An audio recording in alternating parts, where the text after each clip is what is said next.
up, Andy Serkis tells us how proud he is of Gollum's look. He's a lot more handsome, don't you think? And Martin Freeman makes it clear he isn't quite as adventurous as Bilbo. No, not in that terms, no. Hello, welcome to The Hobbit, an unexpected journey T4 premiere special. Normally, I'd be on a red carpet. Not today. I have my own Hobbit ho. That's because this is one of the most eagerly anticipated movies of the year. Now, we have the incredible cast attending, special guests and even royalty. And that's because everybody wants to be on the first of 3 epic journeys to Middle-earth. Now it's time for The Hobbit. Now, if you don't know the story, it goes kind of something like this. Bilbo is chosen to go on a journey to claim back Erebor from some kind of dragon. Gandalf and 13 dwarfs offer to help him against orcs and warps, and along the way he bumps into Gollum, who has some kind of precious ring. Any questions?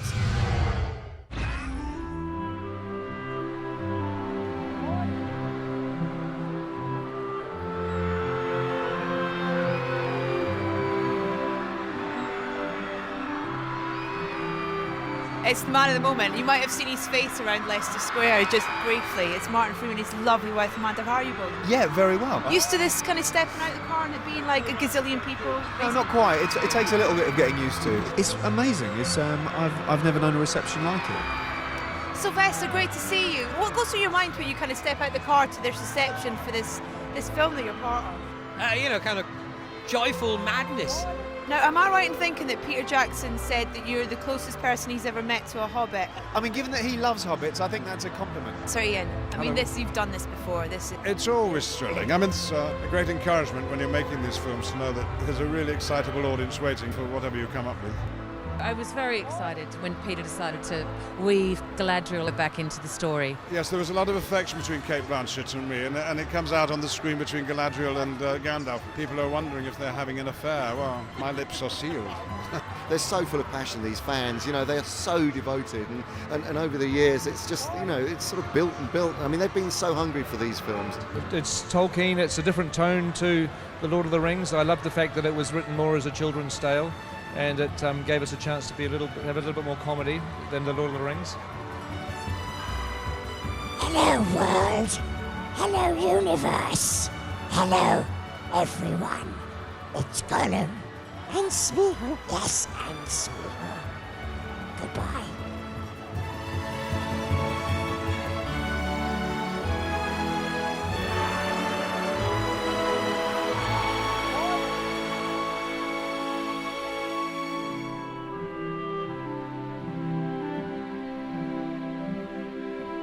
The Hobbit is a story that is a more innocent story, if you like.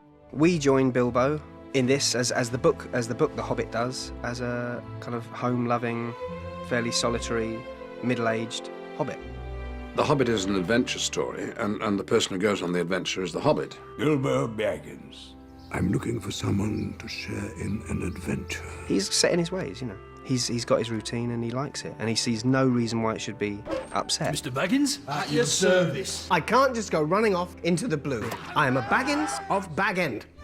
He's rather bullied into it by a wizard who thinks he knows best. You asked me to find the 14th member of this company, and I have chosen Mr. Baggins. Feel a bit faint. The one thing with hobbits is that they are very stealthy. Hobbits can pass unseen by most if they choose, which gives us a distinct advantage. Nope. You can't really say that Bilbo volunteers for the job of going on the quest. He sort of ends up on it despite his better instincts. Here, Mr. Bilbo, where are you off to? I'm going on an adventure! There is good and there is great evil in this story. It's timeless, the notion of that. A lot of the events of The Hobbit are actually setting up and establishing forces at work which are later going to be big players in The Lord of the Rings. Home is now behind me. The world is ahead. You'll have a tale or two to tell when you come back. Can you promise that I will come back? No. Now it's time we brought in everyone's favourite character, Gollum. We've actually got quite a lot in common. He likes riddles and games. I like riddles and games. He likes jewellery. I love jewellery. He likes to talk to the voices in his head and viewing people that he meets with murderous intent. That is where the similarities end. Why don't we have a game of riddles? And if it loses, What then? If Baggins loses, we eat it whole. Fair enough. Andy, it's so great to see you back, and so great to see this terrifying but adorable character back as well. He's a lot more handsome, don't you think? He's younger. He's younger, he's a bit more hot, you know. No. What is it about this character that people love? People adore Gollum. Well, it's strange, isn't it? Because he's not really, you know, you'd think that they'd hate him. Well, I think that's the thing, is they do hate him and adore him, and they pity him, and they really genuinely kind of despise him, and then will laugh at him. And I think he's so flawed and so screwed up and so human. And I think that's why they do, you know. Do you love playing him? I love it. Yeah, he's a great character. Gollum loves a riddle. I've got one for you. Can you just I'm the one? so bad at riddles. It's easy. This is easy. What has 2 legs and flies, yet never moves? A what? A pair of trousers. Yes. And Thank you. I'm a hobbit from the Shire. Oh, we like goblins, bats and fishes, but we hasn't tried hobbits before. But it's not just Bilbo Baggins and dwarves who have made an epic journey. Fans have travelled from all over the world to be here at the UK premiere in the hope of hobnobbing with a hobbit, gabbing with a goblin, or talking with an orc. Where have you come from? Austria. All the way to see this? I'm studying here, but yes, I would have come anyway. Where are you from? I'm from New Brunswick, Canada. Poland. Japan. Crikey! Colombia. Whoa! Is Tolkien's work big in Colombia? Yeah, we're really big fans of Colombia. Are you a big fan of Tolkien's work? Oh God, I love his work. It transports you to another world, and I just love the adventure element of it. It's just amazing how they are written. I really love them. He has all this universe in his head and all these languages and all these many different characters. It's amazing. I just love it. I absolutely love it. I loved it that much. What have you got here? I got the Hobbit book. That is in Polish, but hopefully I'm going to get the autograph. What's your favourite characters in the book? Gandalf. Gandalf, of course. You shall not pass. Samwise Gamgee is my favourite from Lord of the Rings. And I really like Bilbo. Bilbo. We all have a little bit of Bilbo in us. I think so, yeah. I think he's just your everyman, and that's why he's so great. What about poor Thorin or some of the dwarves? They're nice, yeah, but Gandalf rules. Yeah. Richard, what a transformation. I mean, crikey. Unrecognisable. I thought you were going to say recognisable. Yeah. Thanks. How would you describe Thorin? I guess he's a hero, but he's flawed. He has an anxiety in him as to whether he's good enough to take these dwarves on a quest. And he's been bequeathed a revenge story from his grandfather and his father, so he has to kind of lead his people back to reclaim the kingdom that they've lost. We were told by some of your fellow dwarfs that there was a pretty intense dwarf training academy. Yeah. Involved.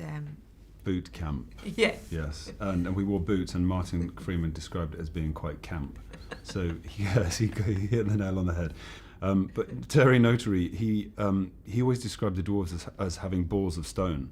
So having that image in your head is a good way to start the day. And he worked with a weight belt, so we put a belt on and with a weight in that particular area, and we learned how to walk. So it was a very crazy time. Got the ropes!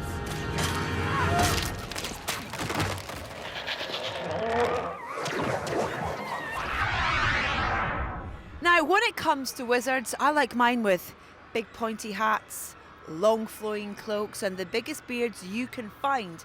Thankfully, Gandalf ticks all my boxes when it comes to wizardly necessities. Mithrandir, why the halfling? Why Bilbo Baggins? Perhaps it is because I'm afraid. It's great to see you back. Thank in you. The cloak with the beard and just running things. Yeah, running. Oh, lots of running. This way, come on, quickly. And a lot of action again in this film. Do you like that side to it? Do you? Well, the action, if it involves Gandalf, involves me running. That's fine. And now we'll do it again, and again, and again, and again. And just one more time. And often carrying a heavy sword and a big staff and make sure the hat doesn't fall off. Well, that's fine. But a lot of the running, of course, is not me. There was a Gandalf team. How many? Well, sometimes it seemed as many as 7 or 8 people all pretending, including me, to be Gandalf. When you want to shrink Martin Freeman, there's a tall Gandalf. If you see Gandalf racing off into the distance, galloping on some horse or other, that won't be me. I don't want to fall off a horse. And if there's fighting, it's probably the stunt double, Gandalf. But if you can see my face, then it's me. And if you see me jumping over goblin fences and swinging into the space and doing daring do of that sort, that's not even anybody. No, that's computer generated Gandalf. What his name is going on? You are being hunted. Coming up, more Middle-earth mayhem from the premiere. James Nesbitt introduces us to Aidan Turner. Because he's the hot dwarf. And Martin Freeman reveals how he adjusted to Peter Jackson's direction. Which, when he says 1 more for luck, you know means at least 8 more. Welcome back to The Hobbit, An Unexpected Journey T4 Premiere Special, and look at this incredible event as Middle-earth twins with Central London for this royal event. Now, as we've already learned, Middle-earth is part with orcs and wargs and mysterious and slightly sinister characters. Fortunately, the middle of central London is nothing like that until it gets dark, and then you never know what may well be lurking around the corner. Richard, this is Leicester Square, this is the UK premiere. What emotions are you feeling right now in terms of this reception? This is the one I was nervous about because I thought that I might step onto the carpet and start crying. And I had a dream last night that I got lost outside the cinema and I couldn't find my way in. Let's hope that doesn't happen. But it's so great to come to London and bring it home. James Nesbitt, how are you, sir? Good, I'm a wee bit foundered, as we say, where we come from, a bit cold, but no, it's fantastic. I mean, the warmth of the crowd is just beating the cold.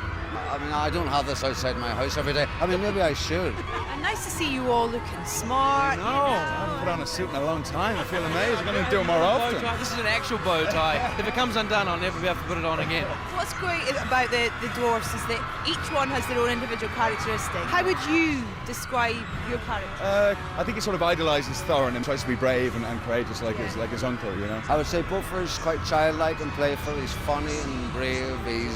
He likes hard work and hard fighting, but he's not a stranger to a glass of wine. Dwalin's characteristics, well, he's kind of like a Hell's Angel with axes, really. To be honest, he's probably more interested in food than the actual journey. If he doesn't eat, he gets a bit grumpy. How many of your fellow dwarfs' names can you remember? Oh, God, I knew you were going to say that. I mean, you're the king, you surely got to remember the dwarfs' names. Well, let me see. Oingloin, Dwalin, Balin, Biffa Boffa Bomber, Philly Killy, Dorin Ori Ori, and Thorin. Amazing. Amazing! If this is some clothead's idea of a joke, I can only say it's in very poor taste. For fans of Tolkien in general, I think it's just going to get people really excited. You can imagine anything in your mind now. You can shut your eyes and imagine anything visually, and you can put that on screen.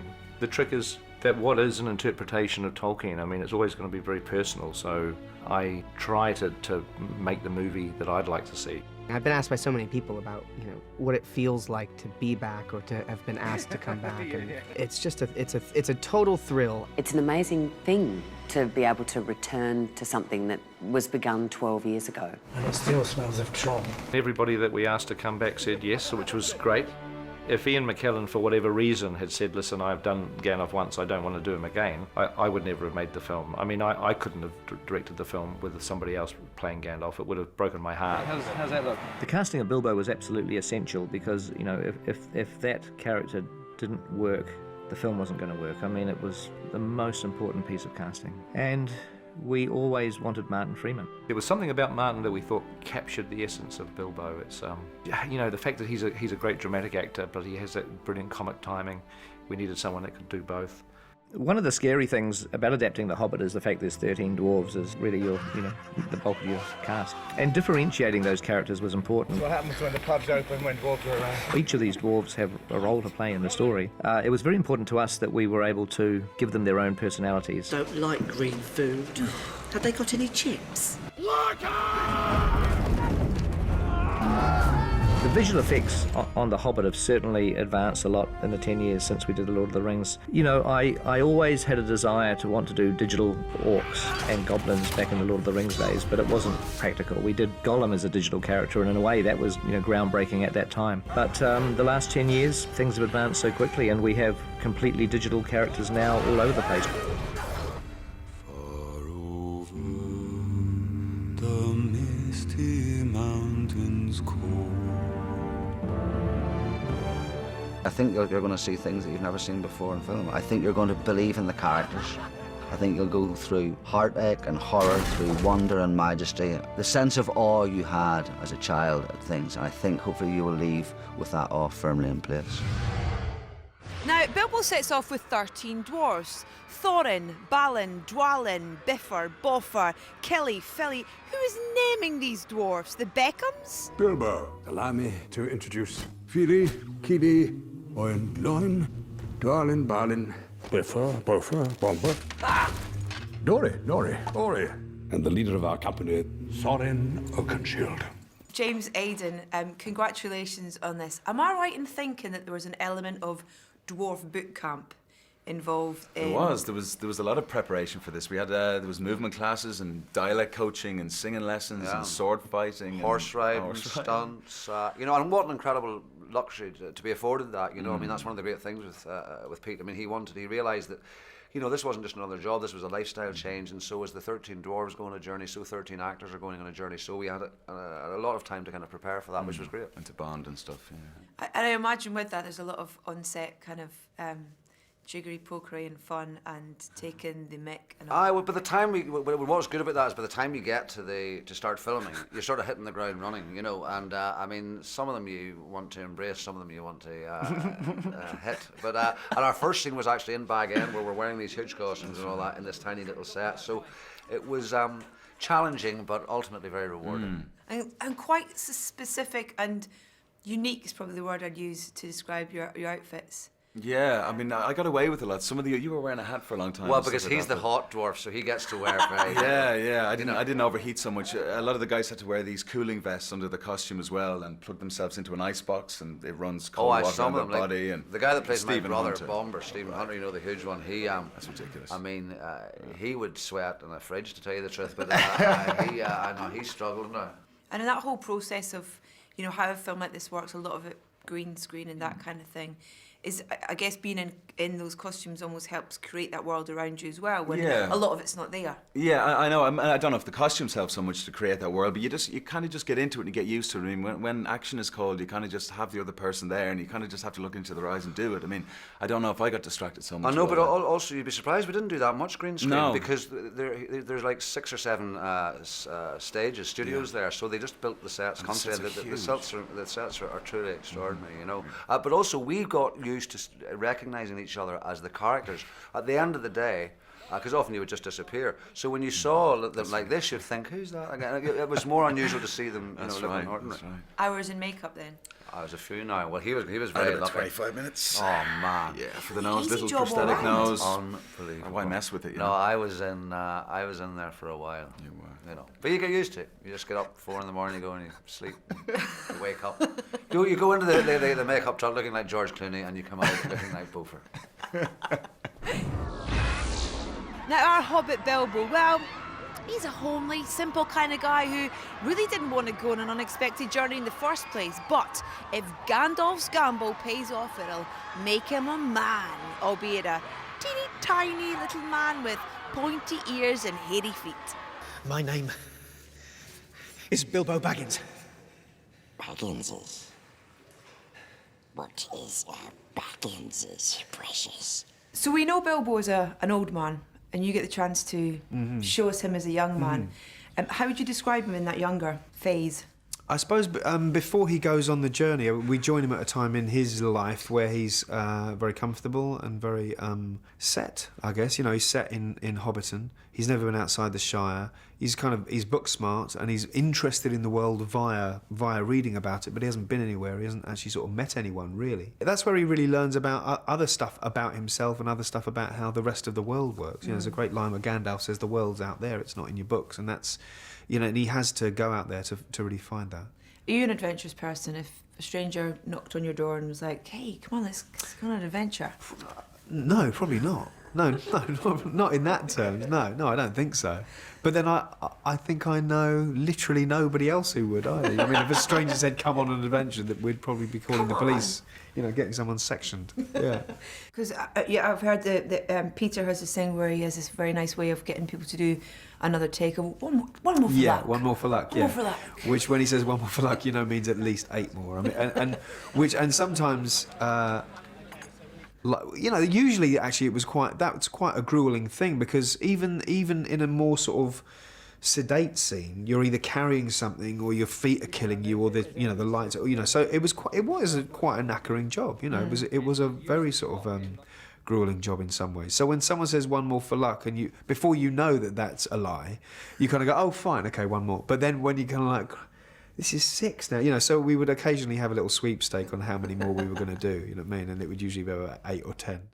We know safe paths for hobbitses. Safe paths in the dark. Shut up! I didn't say anything. I wasn't talking to you. And that is all we have time for from The Hobbit, An Unexpected Journey T4 Premiere Special. But before we go, I'd quite like a Middle-earth name. What do you think it should be? Lethwe Garathaire de Thoron. Fatty Bulger. Betty Butterbuttocks. Idicha. It would probably be Idicha Bowman. I think I'll stick with Edith, if that's all right. See ya.